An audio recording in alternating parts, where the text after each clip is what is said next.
recordando la historia, Dios llama a Jonás para ir a Nínive a predicar. Pero Jonás desobedece y pretende huir de la presencia del Señor, como si esto fuera posible. El Señor envía una gran tormenta que casi destruye el barco. Jonás reconoce que es su culpa y pide que lo echen al mar. Obviamente, este debería ser el final de Jonás. Ya está, se terminó acá la historia, desobedeciste, ahora enfrentar las consecuencias, bueno, se tiró al mar. Pero una vez en el mar se lo traga un pez muy grande. Bueno, ahora sí, este debe ser el final de Jonás, se lo traga un pez. Pero una vez dentro del pez, él clama por misericordia. Un hombre que estaba desobedeciendo a Dios, que lo acaban de tirar al mar, es tragado por un gran pez, y en esas circunstancias tan particulares, tan increíbles para muchos, él se arrepiente y clama a Dios por misericordia. Y Dios le otorga misericordia. El Señor le escucha y preserva la vida de Jonás. Jonás va a Nínive y predica el mensaje de parte del Señor. Y todos, absolutamente todos los habitantes de Nínive se arrepienten. Desde el primero al último, todos se vuelven al Señor. Y Dios los perdona. Dios no los destruye. Dios tiene misericordia de ellos. Pero encontramos en la Biblia Jonás 4. Voy a leer versículos del 1 al 12. Pero esto desagradó a Jonás en gran manera y se enojó. Y oró al Señor: ¡Ah, Señor! ¿No era esto lo que yo decía cuando aún estaba en mi tierra? Por eso me anticipé a huir a Tarsis, porque yo sabía que tú eres un Dios clemente y compasivo, lento para la ira y rico en misericordia, y que te arrepientes del mal anunciado. Y ahora, oh Señor, te ruego que me quites la vida, porque mejor me es la muerte que la vida. Y el Señor dijo: ¿tienes acaso razón para enojarte? Entonces salió Jonás de la ciudad y se sentó al oriente de la misma.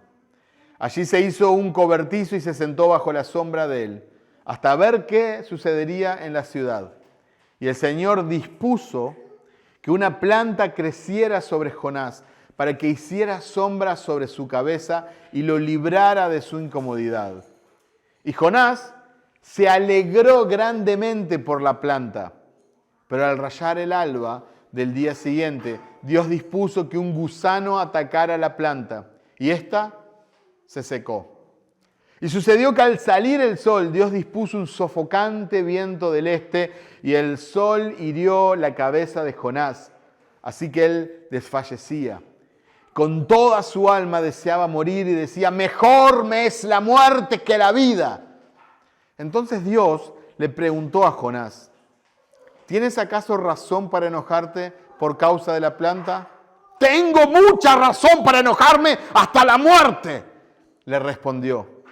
Entonces el Señor le dijo: ¿tú te apiadaste de la planta por la que no trabajaste ni hiciste crecer, que nació en una noche y en una noche pereció? ¿Y no he de apiadarme yo de Nínive, la gran ciudad en la que hay más de 120,000 personas que no saben distinguir entre su derecha y su izquierda, y también muchos animales? Termina el libro de Jonás. Se arrepiente y Dios los perdona. Dice, versículo 1, estamos en el capítulo 4, versículo 1, pero esto desagradó a Jonás en gran manera y se enojó. En otra versión dice, se apesadumbró en extremo y se enojó. Estamos frente a una situación única y muy extraña. Jonás es el primer predicador que se molesta por el éxito de su predicación.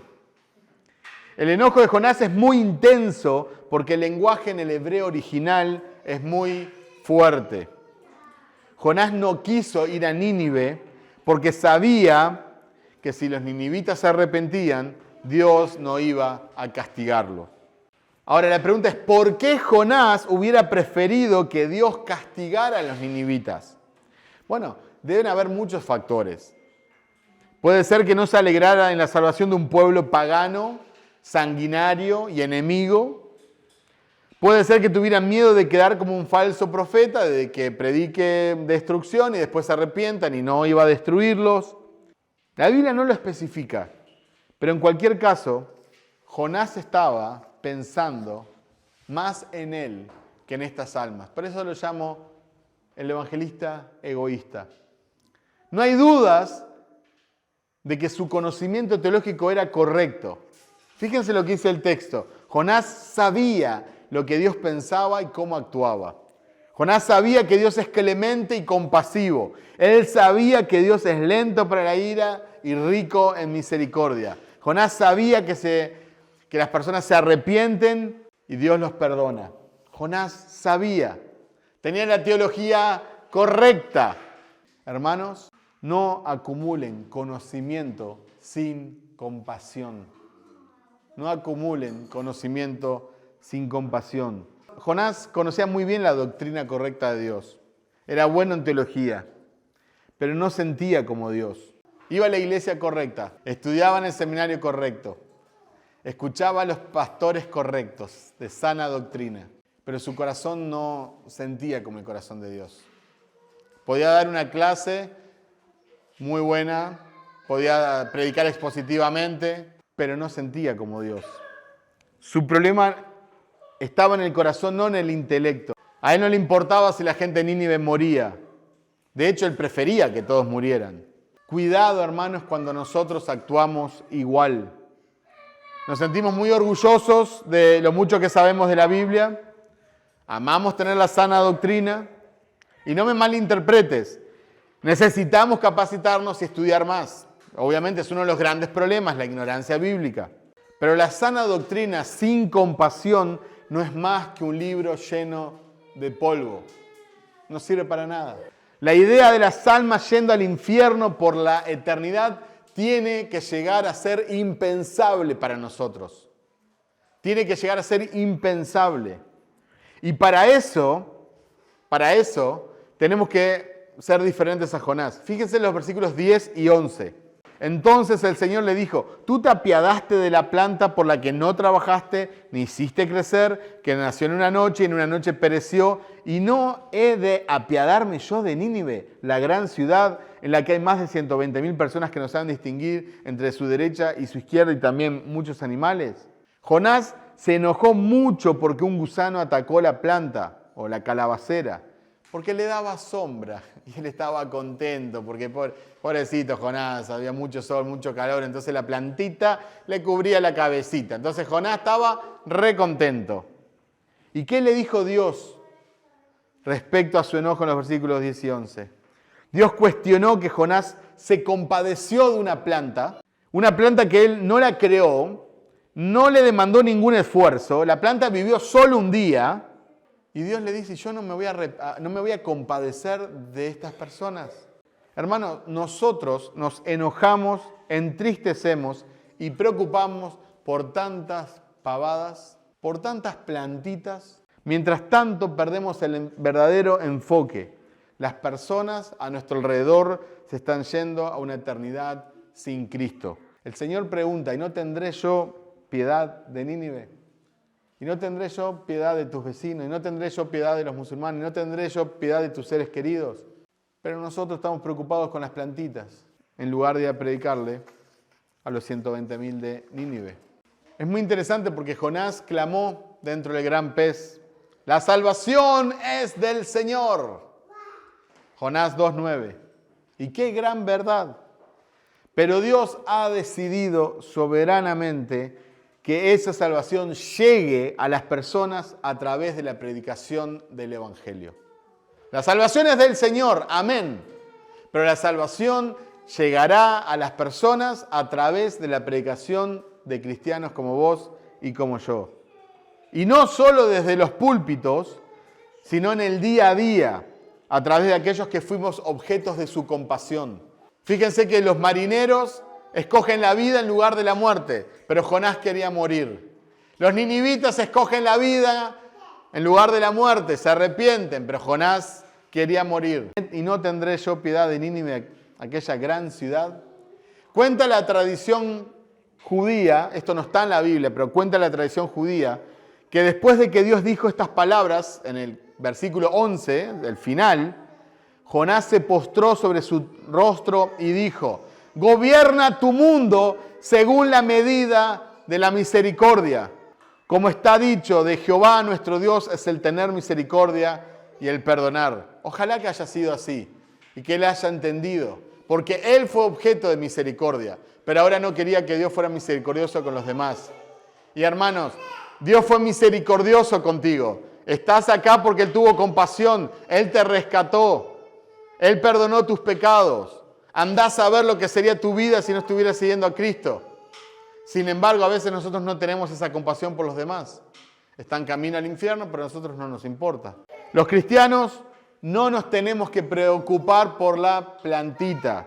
Los cristianos tenemos que predicarle a los 120.000 de Nínive. Nos resistimos a compartir el evangelio a los perdidos. ¿Con qué razón? Él llama a su pueblo a mostrar la misma misericordia que Él te ha extendido a vos. Él nos te está pidiendo que extiendas algo que no has recibido.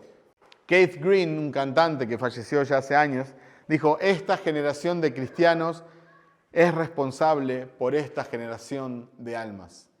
Vos no tenés que preocuparte de los que vivieron hace 150 años y no tenés que preocuparte de los que van a vivir dentro de unas décadas. Pero nosotros somos responsables por los no cristianos que tenemos a nuestro alrededor. En Juan 4, 34, 35, Jesús le dijo: mi comida es hacer la voluntad del que me envió y llevar a cabo su obra. ¿No dicen ustedes todavía faltan 4 meses y después viene la siega? Pero yo les digo: alcen sus ojos y vean los campos que ya están blancos para la siega. Hermano, alza tus ojos, abrí tus ojos, no seas ciego. Mirá la obra de Dios, mirá la obra del Espíritu Santo obrando. Mirá a Cristo enviándote a predicar. Mirá su gracia, mirá la compasión que Él tuvo para con tu vida y extendela a otros. Que tu alimento sea hacer la voluntad de Dios, que tu alimento sea ser parte de su obra, hacer su misión. La misión que nos ha dado como cristianos, llevar el evangelio a toda persona. Amén. Oremos. Señor, queremos darte gracias por permitirnos escuchar tu palabra y queremos pedirte, Señor, que tú puedas obrar en nuestros corazones y que puedas encender un fuego, una pasión, Señor, para compartir el evangelio con otros. Que podamos estar enfocados en hacer tu voluntad. Que ese sea nuestro alimento, nuestro día a día y no dejar todo para el día de mañana, porque para muchos el día de mañana nunca llega, Señor. Hay muchos que van a morir hoy, en los próximos minutos. Y quizás nunca les han predicado el evangelio correctamente. Señor, ayúdanos a ser agentes de cambio, Señor, poder predicar el evangelio a toda persona a nuestro alrededor. Muchos de nuestros seres queridos no te conocen, familiares, amigos, vecinos. Señor, ayúdanos a predicar el evangelio, Señor. No queremos ser como Jonás.